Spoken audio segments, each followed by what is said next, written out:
This is the Investor Mindset Podcast, and I'm Steven Pesavento. And for as long as I can remember, I've been obsessed with understanding how we can think better, how we can be better, and how we can do better. And each episode, we explore lessons on motivation and mindset from the most successful real estate investors and entrepreneurs in the nation. Mindsetters, welcome back to another amazing episode. Just finished up interviewing Chris Dedeyan, a phenomenal public speaker and coach who has also built his career originally as a real estate broker. So a lot of things, a lot of experiences that he's had really relate to the things that we deal with as investors. And it's just a phenomenal conversation, really diving into some of the most important mindset tips and tactics that can really make a difference. You know, we dive into a step-by-step process that he goes through with his clients to understand how we're going to be able to move people forward. And just as a good reminder to understand how important it is to identify some of those limiting beliefs that we have, how we can clear those, move those out of the way so that we can really move forward. There's a ton of other great stuff. We get into habits and rituals. We talk about how one of his biggest limitations or challenges in life ended up being one of the things that drove him forward. And I want to underline for everybody, that's one of the things that big leaders and phenomenal, successful people do is they change the way they look at challenges into actually being opportunities. So we're going to get a little bit into that. And I want to thank you guys for listening to this episode. And if you like it, I want to encourage you to please share this with a friend. We want to make a big impact. We want to reach a lot of people. And it's one of the greatest compliments that you can give to us is to share that with somebody else. Help someone else overcome some of the challenges that they're dealing with in their life and to just be stronger. We're all on a path to growth, and that growth really propels us all forward to make a big impact and to make a lot of money and to go hand in hand. We can really do great things, and I want to thank you for that. If you love what we're doing, make sure you hit subscribe on your podcast app, on YouTube or wherever you're listening to us, and go and drop a 5-star review on iTunes if you so feel motivated to. It would really help us, and we are doing our best to deliver amazing content, so we'd love to hear any feedback from you. So without further ado, let's jump into this episode. All right, guys, welcome back to the Investor Mindset Podcast. I am excited. I have Chris Dedeyan in the studio. How you doing, Chris? I am doing phenomenal, brother. How are you? I am doing fantastic. And I'm excited for this conversation because Chris is a professional speaker and peak performance expert who helps entrepreneurs, leaders, and employees alike manage stress, increase productivity, and have even more energy. And he's developed this entrepreneurial skill during his 5 years that he built and ran his real estate brokerage. And I'm jazzed to jump into some of the knowledge that you have and what you do with your clients. You ready to get started? Yes, sir. Let's do this, Steven. All right. So if we're going to start by taking a look back earlier in your life, what events or influences from your childhood shaped who you are today?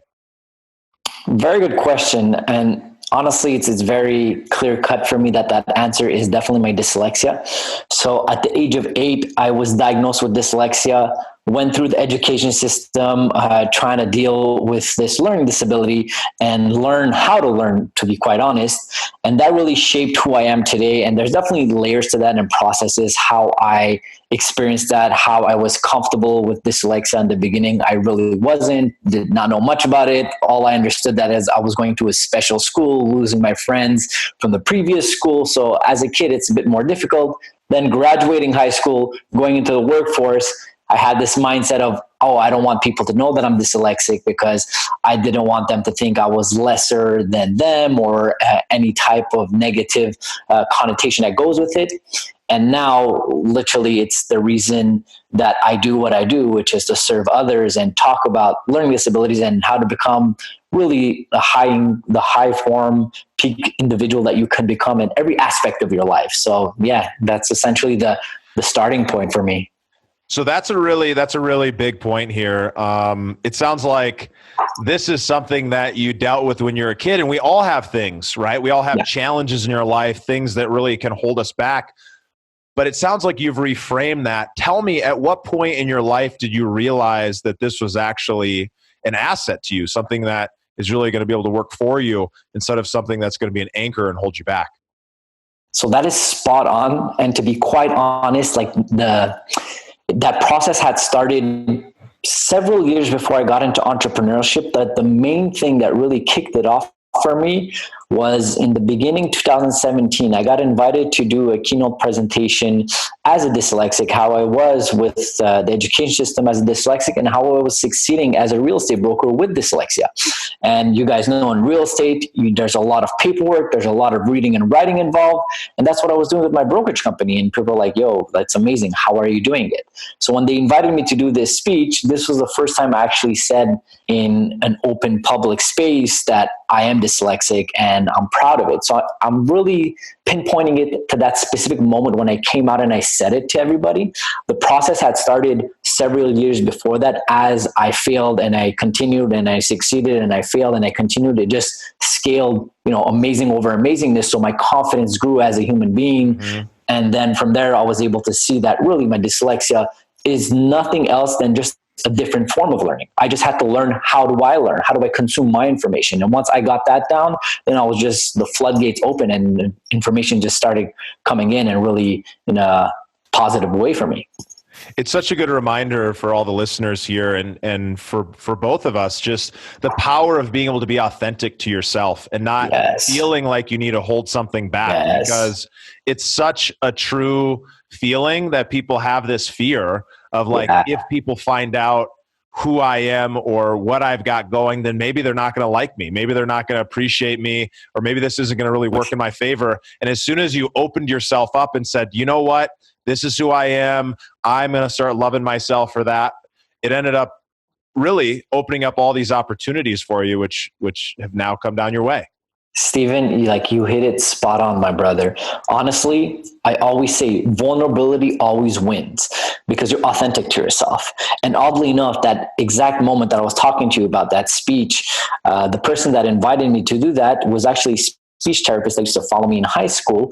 And when she invited me, the same evening she sent me an email, and in the subject letter it said, Chris, I don't think you should do this the speech, because there's still a lot of people that have a bad misconception about dyslexia, and you're new in the entrepreneurial field. I don't want you to lose certain potential clients. And when I read that email, I knew she was coming from a place of love. She was coming to protect me.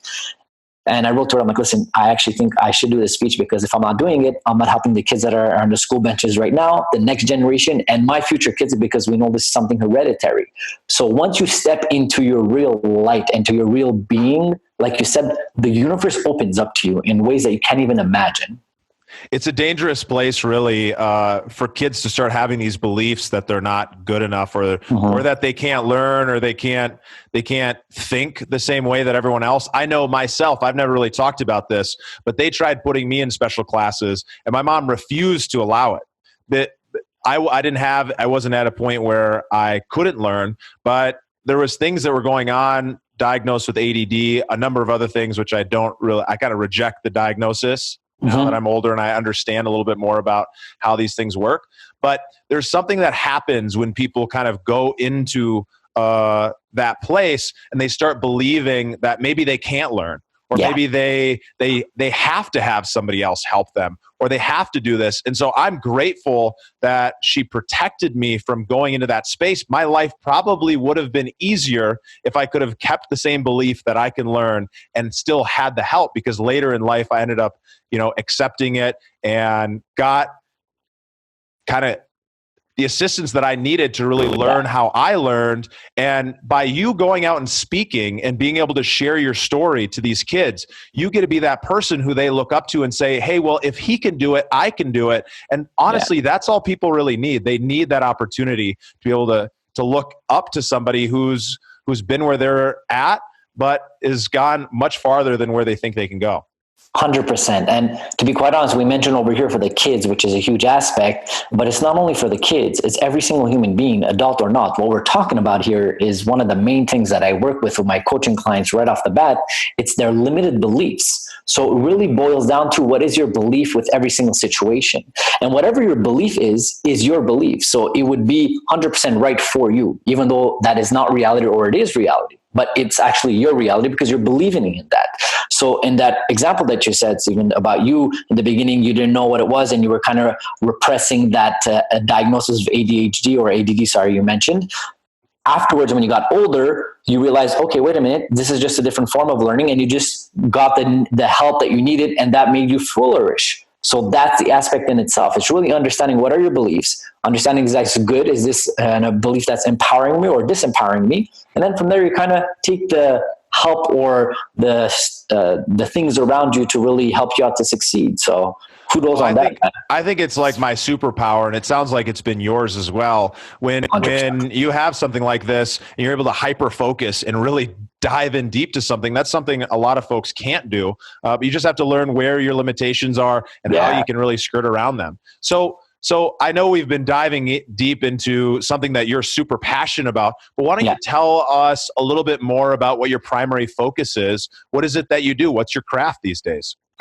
So essentially my thing is I'm a professional speaker. So I go all around the world to speak in companies, in schools, universities, even cruise lines and all that stuff. So my main thing is really speaking. Obviously it is interlinked with coaching a lot because every single time I go on stage or I meet somebody, people that resonate with my message and want to get more of the structure that I deliver, they start working with me as coaching. So most of my work is in those two aspects, coaching and speaking. And that's essentially what it is. So I work with awesome entrepreneurs all around the world on really how to get them from where they are to where they want to be. And not only in their business life, but in their personal life as well. Because I truly believe if you want to show up as a A1 player in your business, that starts even before you get in the office. It starts of how you wake up, what energy you're in, what frequency you're in, what are you doing to take care of your body, what are you consuming as a food, and that is going to get you to a certain level. And if you get to that level and then you start the day like that, then it's game over. You don't even need to talk. Like I don't even need to talk about the business side of it. Most of the time, the people do know the business side, which is a strategy side. But like our friend Tony Robbins says, there's so much more than just a strategy. There's just state in the story. So that's the one that I usually work on the most. Like you had mentioned as well, that's the mindset. So before anything else, before the mechanics, the mindset is so important. And there is a way to go about that and to really break that apart and rebuild it in a positive way for every single individual, essentially. Okay. Yeah, there absolutely is. And there's a set formula and there's a lot of different ways to do it. And so when you're working with a client, I'm sure it's custom every time, but could you talk to us a little bit about what that process is for somebody to kind of break down and rebuild themselves to having the mindset that they're looking for? Yeah, that's a very good question. So like I said, the main thing, it's extremely custom, right? So every single individual is different. And that's what I love. So when somebody comes to me and start talking, I'm like, all right, cool. I already start thinking, I'm like, this is what I have to teach them, or this is what we have to work on. So it really depends. But if we give like a structure in itself, the first thing I do is I assess the person through tests and DISC assessments or whatever productivity tests and just figure out where we're at. So we get a clarity on that. From there, we try to go into, okay, what are your limiting beliefs? So right off the bat, we're checking all the limited beliefs. Once we figure out what the limiting beliefs are, we move that aside. We know where we want to go. And then we put a strategic blueprint for them to succeed. And then there's a great accountability that happens between me and my students to get to that point. And then, weekly or monthly or whatever the scenario is, we always touch base through Zoom calls or however the format is chosen between both of us. But that's essentially the blueprint. But like you said, it is extremely custom per person because I speak to many people in different industries as well. So yeah, it's pretty custom, but that's the layout in itself.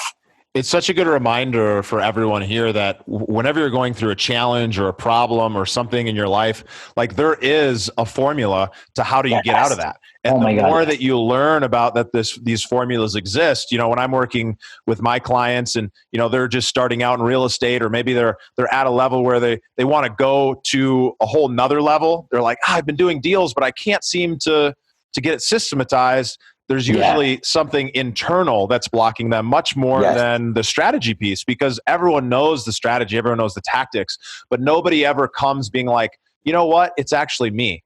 No one really wants to admit that, but as soon as you recognize that you can just make some of those changes, it's a huge, huge game changer. So talk to me a little bit about I know that you work with a good friend of mine, Trevor McGregor, and I know that he's been able to make a big impact on your life. Talk to me a little bit about what it's like working with a high-level coach and what that's done, how that's impacted your life. So me and Trevor have been working together for over 2-3 years, if I'm not mistaken, at this point. And to be quite honest, like, I'm a coach, but I have 8 coaches and mentors on my end as well. From my head coach, which I call it like it would be Trevor, from my dietitian to my spiritual coach, to my speaking coach, to my storytelling coach, to my real estate business coach, I have in every aspect. So I truly believe in it. And I had the opportunity to cross paths with Trevor, like I said, a couple of years ago. And from there, our relationship has really flourished in such a beautiful way that now we're partners in certain business ventures together, and we're the same mentality and the same work ethic on so many things. So that's how we have developed this partnership, and our main goal is to really help people such as yourself, such as all your audiences, people that are entrepreneur, and we do have a real estate background, so we love to stay into that environment as well, because I truly believe people that are into the real estate world have a certain mentality and have a certain mindset that goes with it, which is always fun to work with. What I think is so great about real estate investors, and that's probably why I love this industry so much, is that people are really focused on personal growth. You know, the folks that are listening to this, you know, people are jazzed about personal growth. They want to grow. They want to be better. And honestly, the ROI is incredible when you just get a little bit better in real estate, because the amount of money that you can make is through the roof, but the amount of impact that you can make because of that is also through the roof. So tell me, I know earlier in your real estate, in your career, you were focused, you know, just on being a real estate broker. I'm not sure if you're still doing brokerage at all, but tell me a little bit about when you were first beginning, the time that you failed and what you had learned from that. I know we were talking a little bit offline about that. So I'm definitely going to jump into that. I just want to add a caveat to what you just said. It's 100% true. That is exactly why we love working with real estate investors or anybody that is in the real estate world, because they are so developed into self-development. And that was exactly my story. That's how I started working with Trevor. I started working with him because I wanted to become a top-notch real estate broker in my industry, which I was already extremely good. I just wanted to go to the next level. And then that speech happened, and he watched it and he's like, "Chris, you hired me to coach you as a real estate broker." He's like, "That's not what we're going to do. We're going to make you into a speaker," which I had no idea what that industry was. I didn't even know if you could make a living out of it. And then from there, shifted me towards this industry. Now, the reason why I'm saying this is because you don't even know what the ROI is in the reality of your self-development. I had no idea that I was going to go into this coaching and speaking industry. I had no idea about it, but I went so deep into self-development that it brought me to this level, and it brought me to this beautiful other side. So I just wanted to add that over there. And I'm going to answer your question on the aspect of how it was in the beginning of my real estate career. That's what it was, if I remember correctly.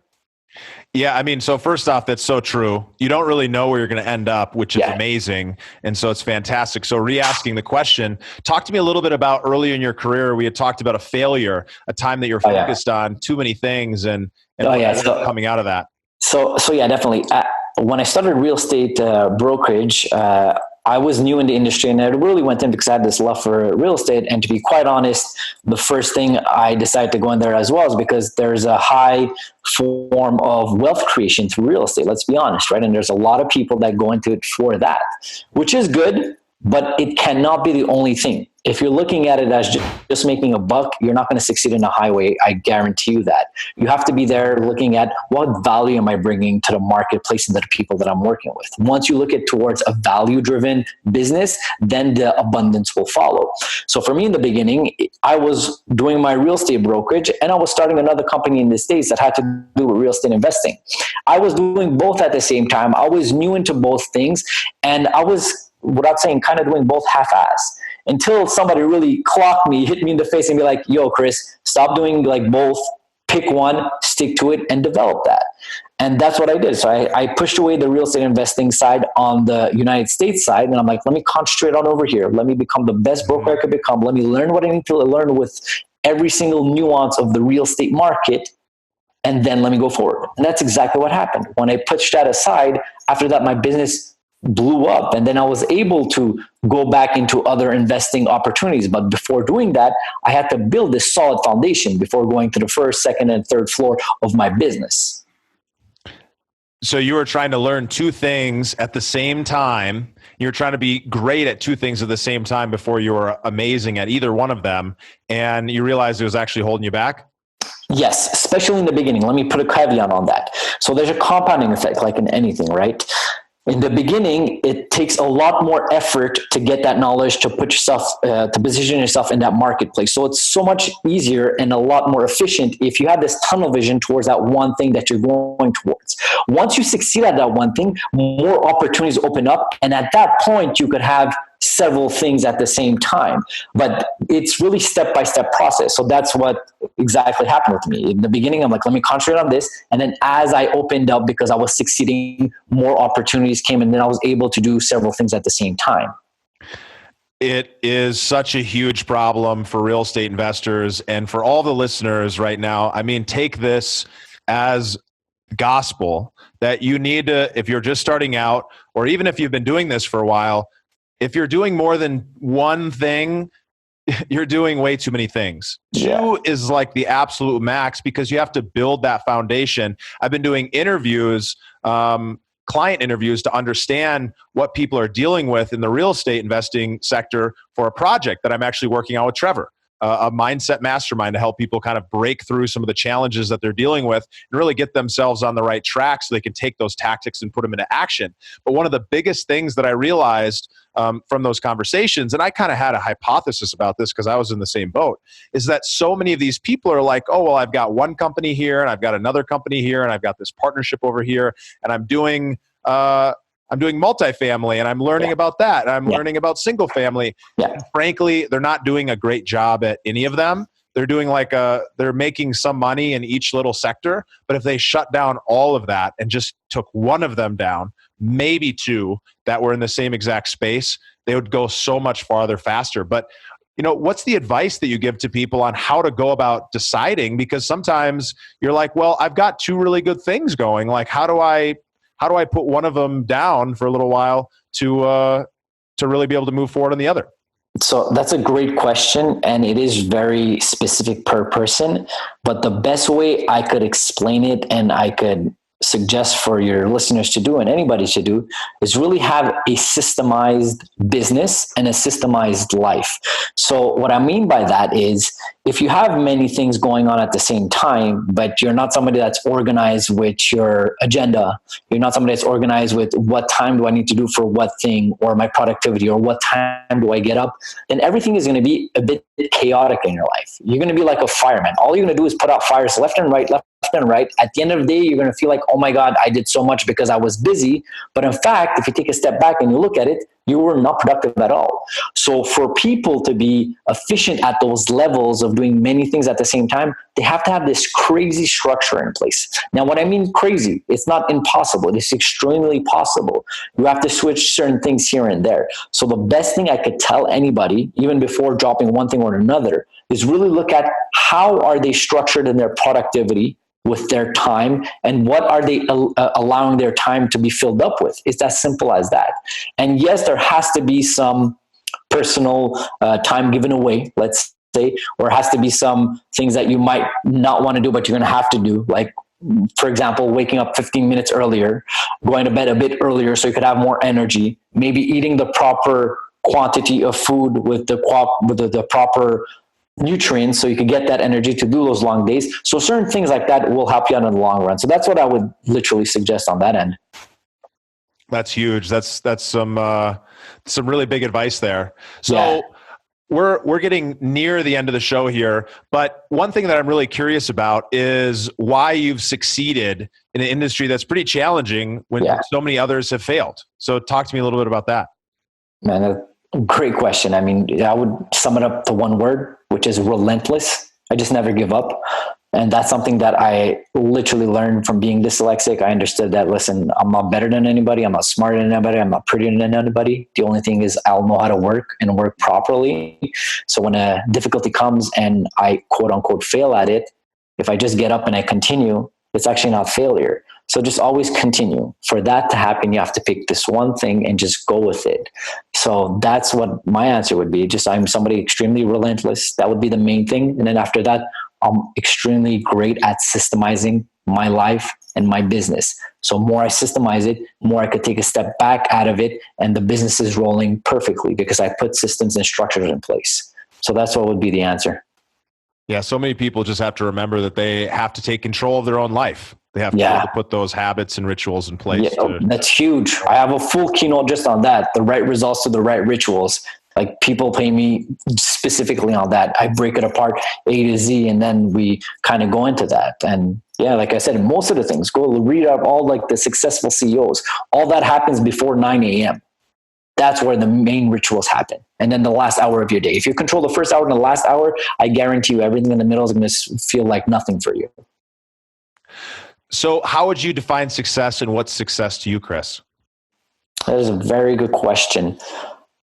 How do I define success? Somebody has a worthy ideal that they're working towards, and they're working towards it every single day and acquiring new knowledge every single day than the previous day.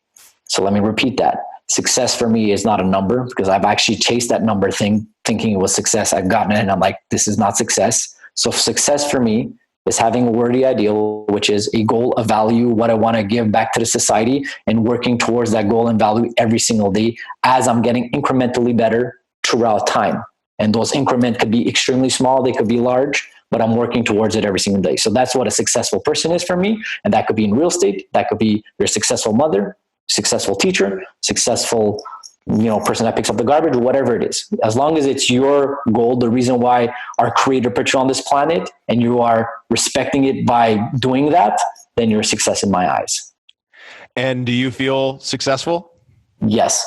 On that end, extremely successful, extremely abundant. I am blessed to have everything that I have. I'm blessed to have the team around me, because exactly that. Like, I wake up at 4 a.m. every single morning, and people ask me, Chris, why do you wake up so early? How do you do it? And I have a very busy lifestyle.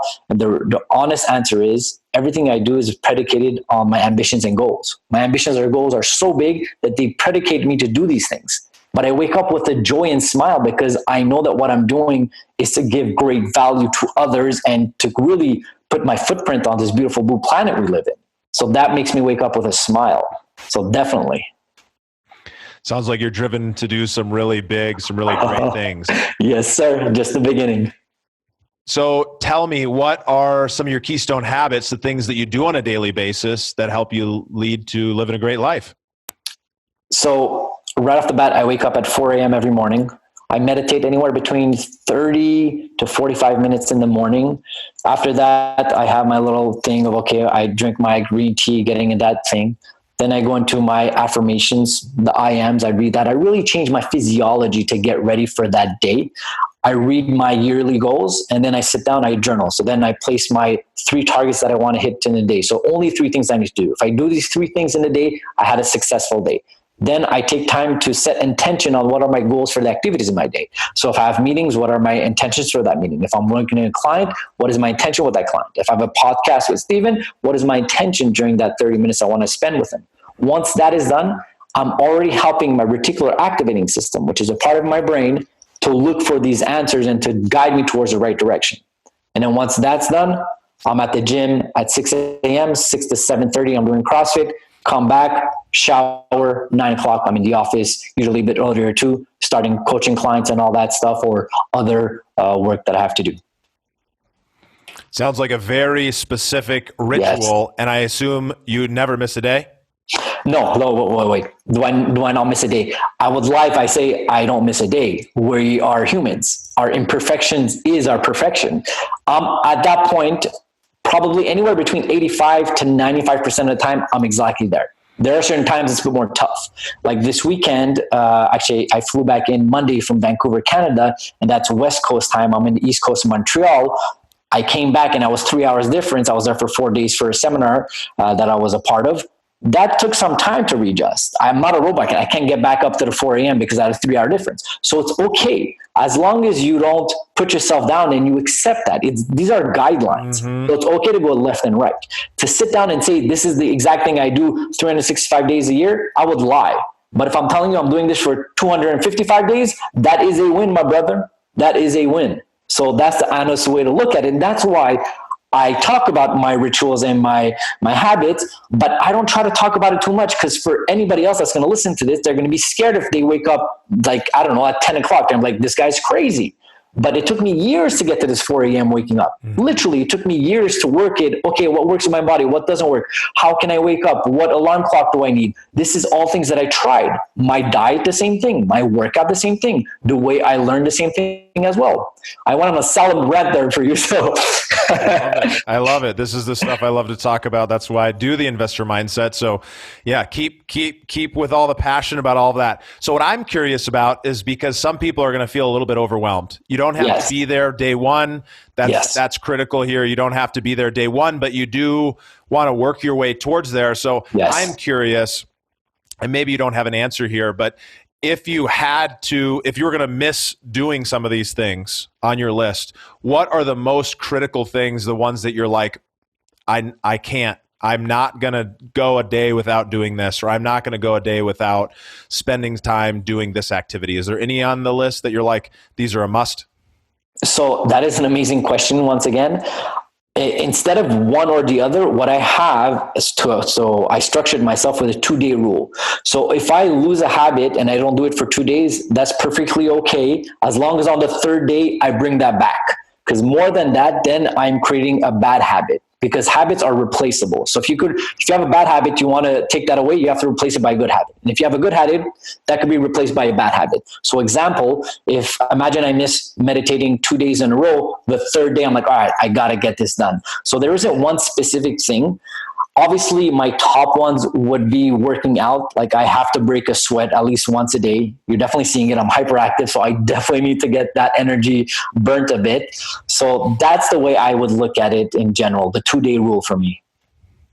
Such a good reminder for all of us out there who are, taking strides, and no matter where you're at, you just got to commit to something, and don't beat yourself up. Don't go into that negative emotional state, but just pick yourself back up and keep doing it. So we've made it to my favorite part of the show, the rapid fire round, where the questions are quick, but the answers don't need to be. Okay. What's a book that's impacted your life the most, or one you're excited about right now? Man, I read probably a book and a half every week and a half, maybe. So I read a lot of books. It really depends on when I read it and what information I need to get. But if I'm going to put the book, number one, my Bible, I would say would be Think and Grow Rich by Napoleon Hill, which I'm sure many of your your listeners have already heard of it. And if you haven't, please go ahead and pick that book up.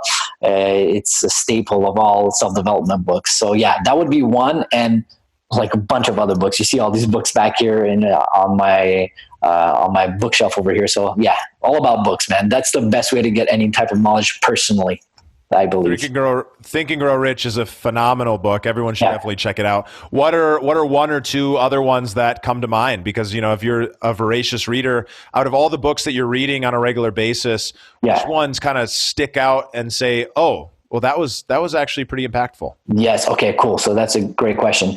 I'm going to rant a couple of them. So Pablo Coelho's Alchemist, that was very interesting because the way that the story was written, and Pablo Coelho is a very eloquent writer. So that's amazing. Another one, maybe surprise you guys over here. It's called Shoe Dog by Phil Knight. Yes, he has that book. So Shoe Dog by Phil Knight, the Nike story. He was the co-founder of Nike. I love that book as well because it made you realize what kind of things he had to go through to really develop Nike in the brand that it is today. So that's something I suggest as well. Other than that, some self-development books, obviously, How to Win Friends and Influence People. That's in top of the list. 7 Habits of Highly Effective People by Stephen Covey. That's up there as well. Another one that I just read, which was really amazing, was a Business Harvard Review book. And I actually did a YouTube review on it. I have my YouTube channel. I actually review a lot of these books. And this book is called Manage Oneself by Peter F. Drucker. This book is literally 50 pages, not more than that. And it structures how to have a successful career as an employee or an entrepreneur. And it is so amazing. In 50 pages, you get the really grunt of everything you need to get. Like I said, I have the book review out on my YouTube channel, ChristopherDedeyan.com. So go check that out. It's definitely a book that I suggest to read as well. That's great. We'll have all of these in the show notes at theinvestormindset.com, as we always do. And so tell me, from an inspiration standpoint, who are some of your mentors, and how do you look at going out and finding great mentors or coaches in your life? Okay. My mentors. I mean, everybody that I listen to is a mentor for me. Everybody that I resonate with is a mentor for me. All my coaches that I previously mentioned, those are mentors and coaches. So that's essentially what it is. Now, the second part of the question, which I think is the most valuable, is how do I get them? Honestly, in a crazy way, I let the universe guide them towards me. So what I mean by that, I told you in the morning how my rituals are. When I put my rituals and I put my goals, after it's written down, it really isn't up to me how I'm going to get to that goal. The universe kind of has me a way to push me and guide me towards the goals that I need to get. So every single coach that I've worked with, organically, it has happened. Every single book that I've picked up, it's been organic.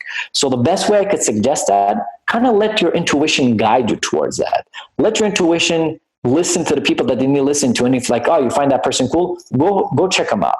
And then if you find something else cool that, oh, maybe this workshop is really resonating with me, go ahead, jump on that. If this book is resonating with you, pick it up. Just listen to your intuition. It's crazy how it brings you the right people at the right time in your life.